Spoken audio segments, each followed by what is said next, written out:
Hey guys, I am Colleen and I'm a person. I like to read and I like to write, but I do whatever on this channel. And today I am coming back from...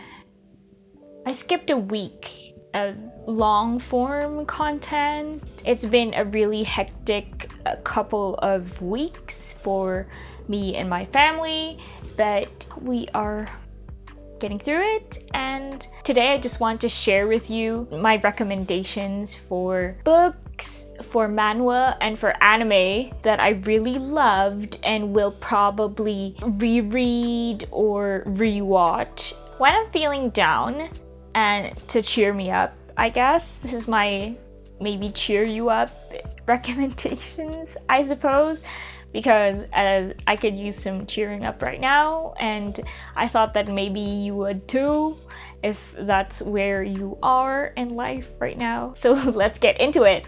These might be titles or shows that I've already mentioned in previous videos before, but that's just because I really like them. And yeah, apologies if you've already heard me talk about this. So first, books. My first one is fairly recent. I read this a bit recently. This is Bride by Ali Hazelwood. I really liked it. It's about a werewolf and a vampire. It's their love story. It's not like Twilight. It's a bit more intricate, a bit more political, a bit more fleshed out characters-wise. And I don't know, I really like the concept of it, and I like the flow of the story, and I can see myself reaching for this book again. Honestly, I was really impressed by how Ali Hazelwood was able to shift genre-wise, because she's always written sort of academe-related romance books, and I was really pleasantly surprised by this change. My next one is something that I've talked about in earlier videos. It's Act Like It by Lucy Parker, and I think it's a bit of an old, not that old, but not Twilight old, but a bit of an older book. It's part of her London Celebrity series, and it's about two theater actors who are not forced, but they agree to go into a fake dating relationship for a mutually beneficial outcome. And yeah, it's their love story. And what I liked most about this is the humor. It's sort of understated, dry humor, and I think the banter and the sarcasm came across really well in this book between the mains, and yeah, I really liked it. Rereading is not an issue for me when it comes to this book, and yeah, I really enjoyed it. The next one is The Cheat Sheet by Sarah Adams. Again, I've talked about this book before, but I really liked it. It's a friends to lovers sort of book, and I especially was fond of the male MC in this book. The female MC was likable as well. She's a dance instructor, and the guy is a football player, I believe, and they're best friends. And I especially like the male MC's POV in this book, because he was just so fond of the girl, and the way he regarded her, even in his like inner thoughts, was really endearing. It's the perfect best friends to lovers to a T. So my next recommendation is not gonna be for everyone, but I'm just saying that I really like this book. It's Butcher and Blackbird by Bryn Weaver. I really liked it because it's so cutesy for a serial killer type romance. It's a dark romance, so there are themes and triggers that you should be warned about, and the author provides a very detailed trigger warning list at the beginning of the book. I really liked the juxtaposition of it being a serial killer romance and both characters being super sweet and being super cutesy. The story was good, flow was good, and it was exciting because it wasn't just the romance. They had a cause that they were sort of fighting for. I mean, it was a warped sense of justice, but there was a sense of justice there which I really liked. And yeah, I have read this book, I think, 2 or 3 times already. and I will continue to do so whenever I am down. My next recommendation is Resting Witch Face. This is part of Juliet Cross's what's the title of the series? I wiped it from my memory because one of the books of The Nicest Sister, it's a series about witch sisters, and one of the nicest sisters got the worst book, and I sort of really could not get over it. And yeah, so I forgot a lot about this series, but a lot of the books I really liked. It was just that one book that sort of had a slip up and made me not want to talk about the series anymore. But yeah, Resting Witch Face is about Jules, the eldest sister, and Ruben, who is a vampire overlord. And she's a very powerful witch. And this is a slow burn romance. And what I especially liked about this book is they started building up the romance of these two through snippets in other books prior to their book. Within the book, it was not really technically a slow burn. It is, but it isn't. It is timeline-wise, but in the book itself, things develop quite quickly, if that makes sense. I felt like I did a very roundabout way of explaining that, but yeah, check it out. Check out the series as well. But if you are anything like me, skip Clara's book. I forgot which one it is. Skip her book because I didn't like it. But this one I will keep rereading. So let's move on to manhwa. A lot of these, again, I already discussed in previous videos. I did one about the manhwas with the best fashion, and I think I mentioned several of these, but yeah, I will mention them again anyway. First one is Marriage of Convenience. It recently just got wrapped up. Some of these are not yet done, but I read enough chapters for me to develop an affection for them. For the manhwas in this list that are finished, I do reread them, but for those that are unfinished, it's more of an excitement for the next chapter or the next part, the next season. Marriage of Convenience is one of those few ones that have a good story, and the art is great, the fashion, the period fashion is on point.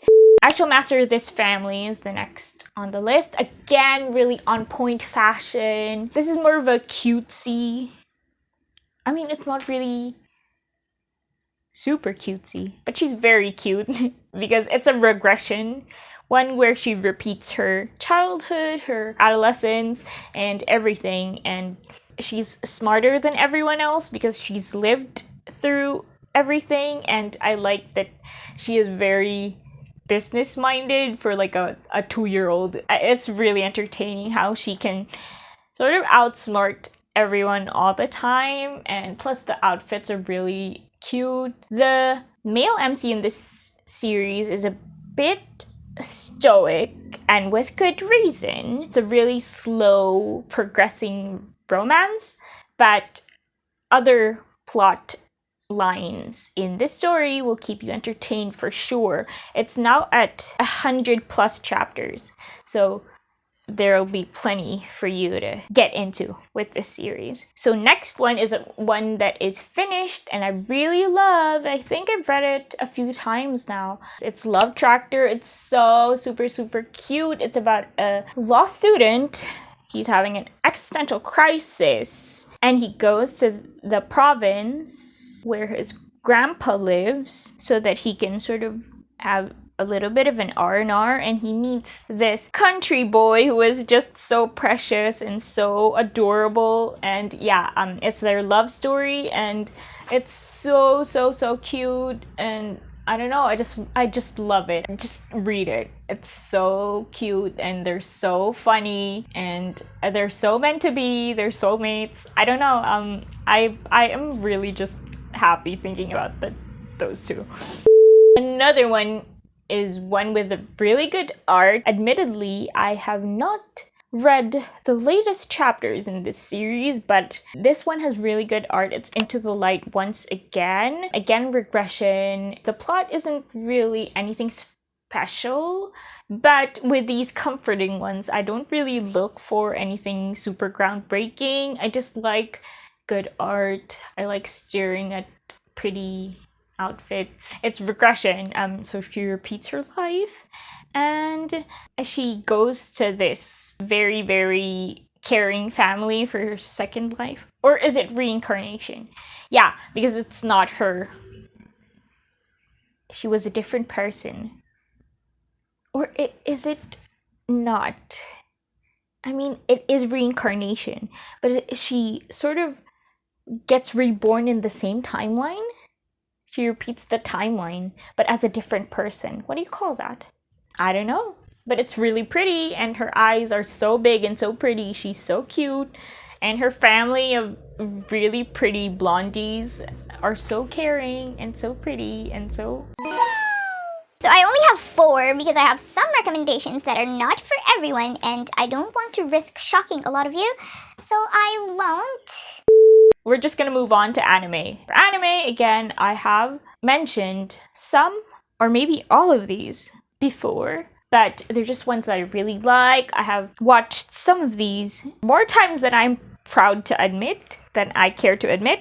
First one is Bed and Breakfast for Spirits. I've talked about this before. It's about a girl who gets isekai'd into a realm of spirits because her grandpa set her up as a collateral payment sort of thing for his debt, and she opens an eatery in this realm, and she's really a really good cook, and for some reason she cooks in a way that the spirits really enjoy. I really like how food is intertwined with all the storylines. Second one is Apothecary Diaries. I have not watched the last 2 episodes of this series, but because those just came out. The previous episodes I've watched several times before the latter episodes even came out, and I really liked it. She's sort of a little whiz that gets kidnapped and sent to work at the palace, and for some reason she gets involved in the palace drama, and she problem solves her way out of most of them because of her skills in like poison checking, making medicine, cosmetics, and all this stuff. She's got a very wide range of skills that helps her earn the good graces. I mean, puts her in favor with the powerful members of the palace. She's just really smart. She reminds me of a female Sherlock Holmes, although it's not much of a super like deep mysteries. I just like how she problem solves her way out of things. It's the type of show that you can go back to repeatedly, and I like that about it. The next one I have watched so many times I can't even tell you. It's Romantic Killer. It's so funny.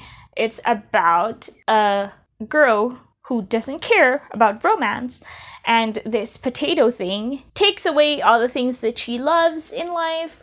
Takes away her family, her cats, chocolate, video games, all the things that keeps her occupied to encourage her to find romance, but she tries to fight it at every turn, and it's very funny, very fast-paced, and really, really entertaining. The next one is Kiss Him Not Me. This is a reverse harem. This is about a girl who gets the attention of several males, and everyone claims to be in love with her, but she doesn't care about that. All she cares about is BL mangas. She doesn't care about that stuff. She doesn't care about romance. And it's just funny how the boys are sort of trying to sabotage each other for the girls' attention. And yeah, it's just funny overall. The last one is a bit as existential. It's real life.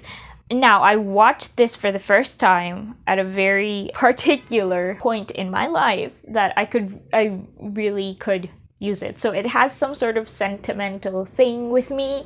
And if you are at that place in your life where you're sort of feeling a bit lost, maybe you would enjoy watching this too. It's not like super light. There are some themes that will make you think and reflect, but that's what I liked about it. And yeah, check it out. So those are all my cheer you up recommendations. I can't believe I just did that. Those are my cheer you up recommendations. I hope this video encouraged you to check out more books, get into reading or watching anime or reading manhwas or mangas or anything. And I hope that if you are sad, these will cheer you up. And I will see you guys next time. Like, comment, subscribe if you want to. Bye.